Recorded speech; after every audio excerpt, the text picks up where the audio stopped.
में मौजूद नहीं था और इस्लामिक आक्रमण होने के बाद ही शुरू हुआ था। वेद, इतिहास या पुराण में किसी भी बाल विवाह का उल्लेख नहीं है। प्राचीन काल में सभी महिलाओं ने कम से कम 16 साल की उम्र के बाद शादी की और अधिकांश विवाह स्वयंवर थे। भारत के प्राचीन सर्जन सुश्रुत ने अपनी पुस्तक सुश्रुत संहिता में लिखा है कि लड़की की विवाह की उम्र 16 वर्ष से ऊपर और लड़के की उम्र 25 वर्ष से अधिक होनी चाहिए। कई नकली विद्वान गलत तरीके से दावा करते हैं कि शादी के समय राम और सीता बच्चे थे, लेकिन वाल्मीकि रामायण उन्हें गलत साबित करती है।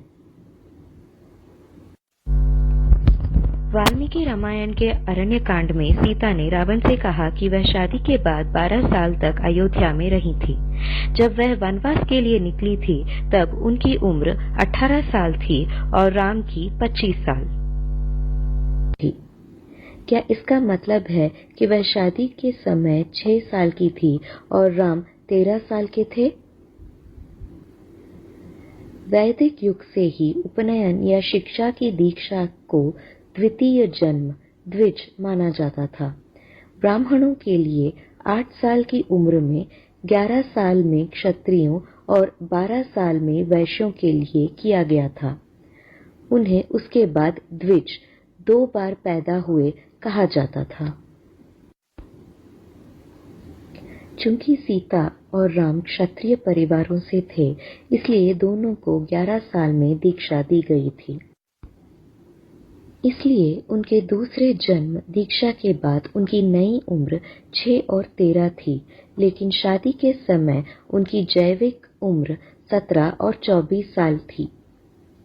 अयोध्या में 12 साल के विवाहित जीवन के बाद जब वे वनवास के लिए निकले, उनकी नई उम्र 18 और 25 थी, लेकिन जैविक उम्र 30 और 47 थी।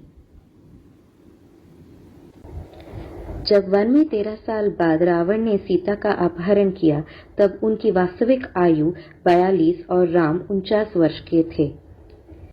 जब राम ने रावण का वध किया था और सीता के साथ वापस अयोध्या लौटे, तो दोनों की उम्र 50 और 43 थी। पद्म पुराण में विवाह से पहले सीता का वर्णन एक पूर्ण विकसित वयस्क महिला के रूप में किया गया है। रामायण में कई उदाहरण हैं जिनसे साबित होता है कि राम और सीता विवाह के समय वयस्क थे। 1000 साल पहले तक कोई भी बाल विवाह नहीं होता था। भारतीय महिलाओं के लिए कोई भी जबरन विवाह नहीं किया जाता था। अधिकांश में स्वयंवर या माता पिता की पसंद से सहमत थे। इस्लामिक आक्रमणों के बाद जब अविवाहित युवतियों का अपहरण और बलात्कार किया गया, तो लोगों ने कुछ हद तक उनकी सुरक्षा सुनिश्चित करने के लिए बाल विवाह करने का फैसला किया।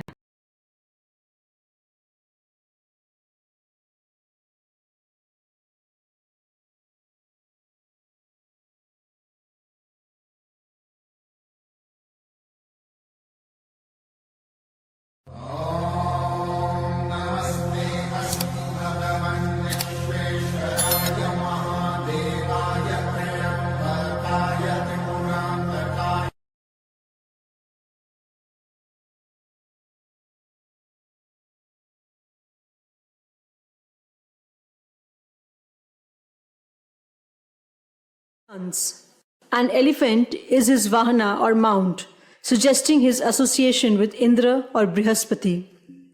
Vishwakarma Puja is celebrated on the last day of the Hindu month of Bhadra. On this day, generally workers don't do any mechanical work and only worship their tools, offering prayers to Vishwakarma to protect them, keep their livelihoods secure, and bring them success. The 5 groups among the Vishwakarma community celebrate this auspicious day to உனக்கு நம்ம community என்னன்னு தெரியுமாடா? கம்மாளர் தானப்பா. Record படி அதான். ஆனா நம்ம விஸ்வகர்மா குலத்தை சேர்ந்தவங்க. நம்ம பரம்பரையா என்ன தொழில் பண்ணிட்டு இருந்தோம்னு உனக்கு தெரியுமா? நீங்க அப்பளம் பண்ணி விக்கிறீங்க. இல்லம்மா, நம்ம தலைமுறையா ஸ்தபதியா இருந்தவங்க. நம்ம குலத்தொழில நான் ஒழுங்கா கத்துக்கல, அதான். ஸ்தபதினா? ஸ்தபதினா கோயில்ல இருக்க சிலையை வடிவமைக்கிறவங்க. அதுல ஒவ்வொரு சிலைக்கும் ஒரு அர்த்தம் இருக்கு. அதோட அர்த்தம் ஸ்தபதியா இருக்கிறவங்களுக்கு மட்டும்தான் தெரியும். இன்னொரு நாள் நான் உனக்கு சொல்றேன். இப்ப நீ போய் தூங்குமா. இப்பவே தலைமுறையா ஸ்தபதிகளா இருந்தவங்க குடும்பத்திலிருந்து வர்றேன். ஆனா நான் ஸ்தபதி இல்ல. ஓகே, என்ன புக் இது? இது என்னோட முன்னோர்கள் விட்டுட்டு போனது. அதை வச்சுக்கிட்டு என்ன பண்றீங்க? எனக்கு சின்ன வயசுல கொடுத்தது. இதுல கோயில் சிலைகளை பத்திய விளக்கங்கள் இருக்கு. அந்த விளக்கத்தை வச்சு இங்க இருக்கிற சிலைகளை நான் ஒப்பிட்டு பார்த்துக்கிட்டு இருக்கேன்.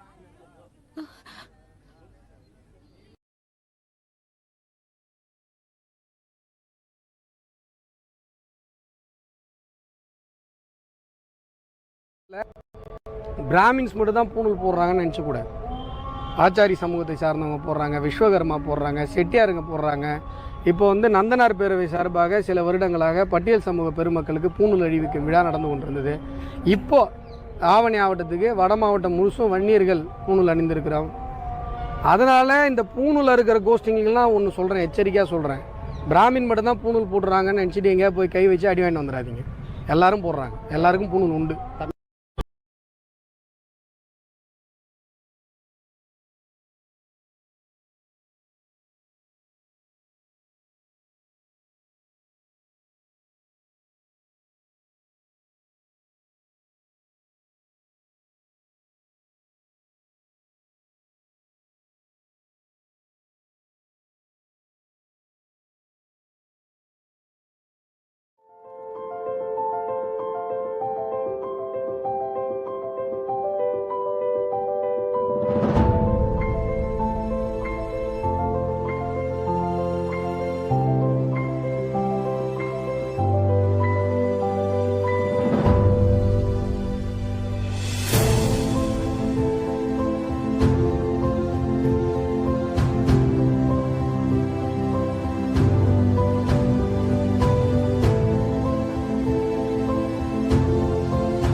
इंडिया में जो लड़कों के लिए मैरिज एज है वो 21 ईयर्स है और लड़कियों के लिए 18 ईयर्स। बट क्या आप मैरिज एज फिक्स करने के पीछे की हिस्ट्री जानते हैं, जिसकी शुरुआत the child marriage restraint act 1929 से होती है। इस एक्ट को इंट्रोड्यूस करने में हरबिलास शारदा जी जो है, जो इंडियन एकेडमिक जज और पॉलिटिशियन था, इनका सबसे बड़ा कॉन्ट्रीब्यूशन माना जाता है, इसीलिए इसे शारदा एक्ट भी कहा जाता है। इस एक्ट के चलते जो मैरिज एज है लड़कों की वो 18 कर दी गई थी और लड़कियों की 14 कर दी गई थी। उसके बाद 1978 में अमेंडमेंट एक्ट पास कर दिया गया और इस अमेंडमेंट से जो एज थी वो बढ़ा दी गई, जिसमें 21 ईयर्स फॉर बॉयज और 18 ईयर्स फॉर गर्ल्स की गई है।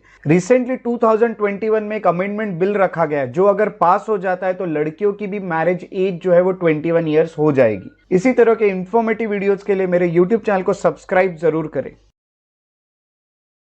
Aisha, a woman of substance, sharp, intelligent and wise. Aisha, the youngest and the most beloved wife of the Prophet, peace be upon him. Aisha, the mother of the believers. She taught the flag bearers of Islam, gave religious rulings as well as religious advice.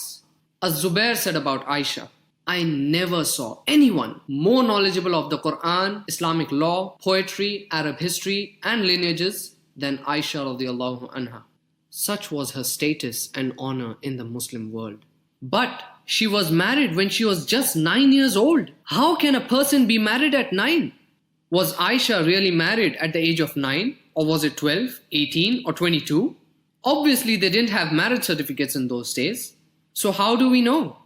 A thorough research on this topic from the most authentic canonical books of hadith makes it evident that Aisha herself reported that her husband, Prophet Muhammad, peace be upon him, consummated his marriage with her at the age of 9 years.